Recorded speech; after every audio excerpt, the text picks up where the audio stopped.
An Unexpected Vacation. Part 2. All my clothes were all wet. It was already 10 p.m. and I was getting hungry again. I asked Evelyn to buy me some food, but she suggested we eat at the food stall nearby, which only served street food like fried and grilled chicken and fish. I didn't want to go, especially since I was wearing Evelyn's clothes, but she kept insisting that I join her at the stall. I kept refusing until she finally left on her own, saying she wouldn't bring back any food for me later. I was really annoyed by what she said. I was so hungry that I couldn't stand it anymore. So I decided to follow her to the food stall she mentioned. I had no choice but to go along with her plan, even dressed like this. As we walked, I kept my head down, feeling embarrassed and hoping no one would see me. Fortunately, the streets were empty, probably because it was late and everyone was asleep.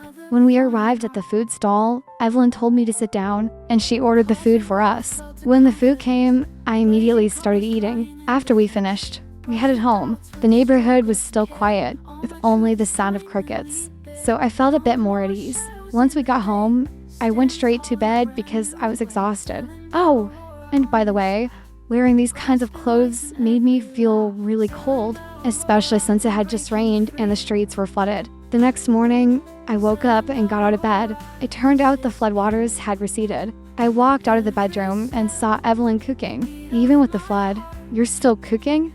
I asked. "I'm making breakfast for you too," Evelyn replied. "You don't have to go to all that trouble. We can just eat out." "I'll pay," I said. "You're my guest here, so it's only right that I cook for you," Evelyn said. "All right, do whatever you want," I said. As I was leaving the kitchen, Evelyn asked me, "Are you going to have your clothes laundered later?" "Yeah, if I don't, what am I going to wear when I leave?" "I can't keep wearing your clothes," I said. "Well, you can if you want. Hee hee," she said. "Do you think the laundry will be done in a day?" I asked. "I'm not sure. I'll check," Evelyn replied. After that, I went back to my room and lay down again. About 15 minutes later, Evelyn called me for breakfast. I came out right away because I was hungry too. We ate quietly, without much conversation, until after we were done, and she started talking to me. "You're coming with me later, right?" she asked. "Coming with you? Where to?" I asked. "You said you wanted to have your clothes laundered, remember?" Evelyn said. "Can't you do it alone? Why do I have to come along?" I asked. "Well, they're your clothes, and I'm not going to the laundry alone," she said. "I'm fine with you going alone." "Really?"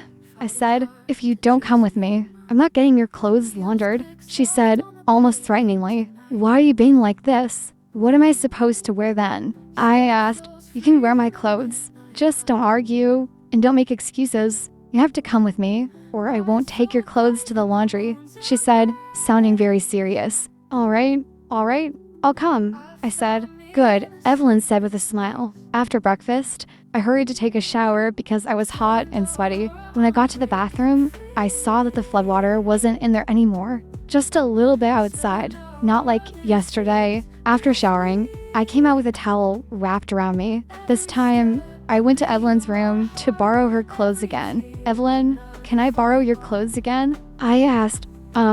Sure," Evelyn said. "What?" I asked. "Just a moment," Evelyn said. She started searching through her closet for something for me to wear, and eventually, she found something. She came out holding the clothes, grinning to herself. "Here, it's a dress. Wear this," Evelyn said. "Are you kidding me?"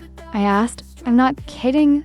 I'm serious," Evelyn said. "Why are you making me wear women's clothes again? And this time, it's even more feminine," I said. "You said you wanted to borrow clothes, and now you're not even grateful," Evelyn said, sounding annoyed. "It's not that. Do you want to embarrass me like you did last night?"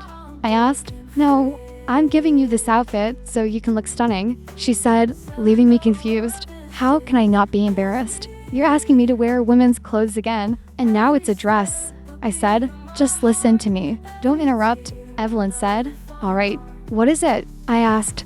"I'm asking you to wear this because I'm going to doll you up as a woman. It's not like you can wear my clothes again while looking like a guy. People will just stare at you again," Evelyn said. "Huh, what do you mean?" "I still don't get it," I said, still confused. "Here's the thing.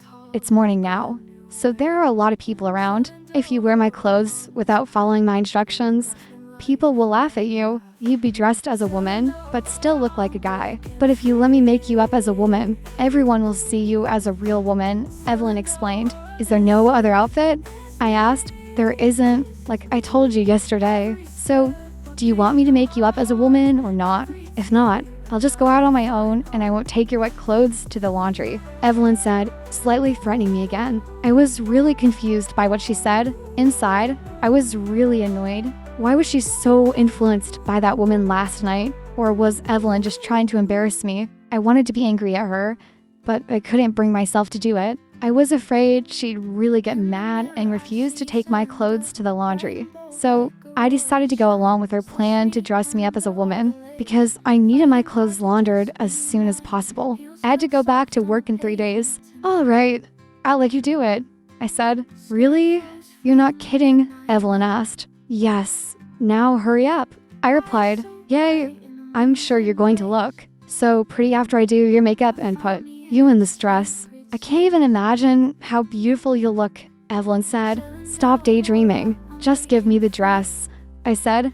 Here, Evelyn said, handing me a bodycon dress in a soft brown color with long sleeves. I started by putting on the underwear. Evelyn handed me a pair of black lace panties. At first, wearing them felt a bit uncomfortable because it was so foreign to me, especially with the lace against my skin. The fabric was cool and soft, though, so I figured it would be comfortable to wear all day. When I looked in the mirror, I realized that my penis was clearly bulging. I was worried and didn't want anyone to see it. After all, what's the point of dressing up if that's visible? So I asked Evelyn how to hide it so it wouldn't show. She thought for a moment and then said all I needed was a sanitary pad to tuck it back. To be continued. Don't forget to subscribe, like, and share. Thank you.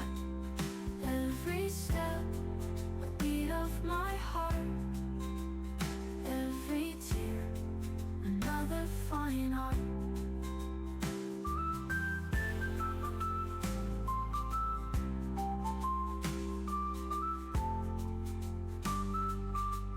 Closet walls felt the confidence, blazing colors flying in defense.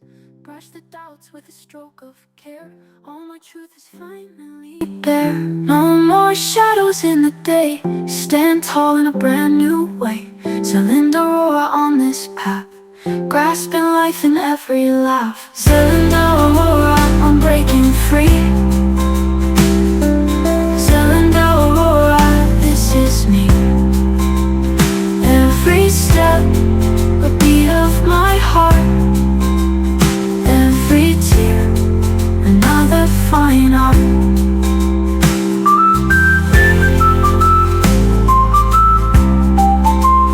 On my shelves, another fine art. In the mirror, I see Zelinda, bright and bold like aurora shine. Is this me under all the layers, fighting hard to just be mine? Heels click soft on the pavement tonight. Skirt flows free in the midnight light.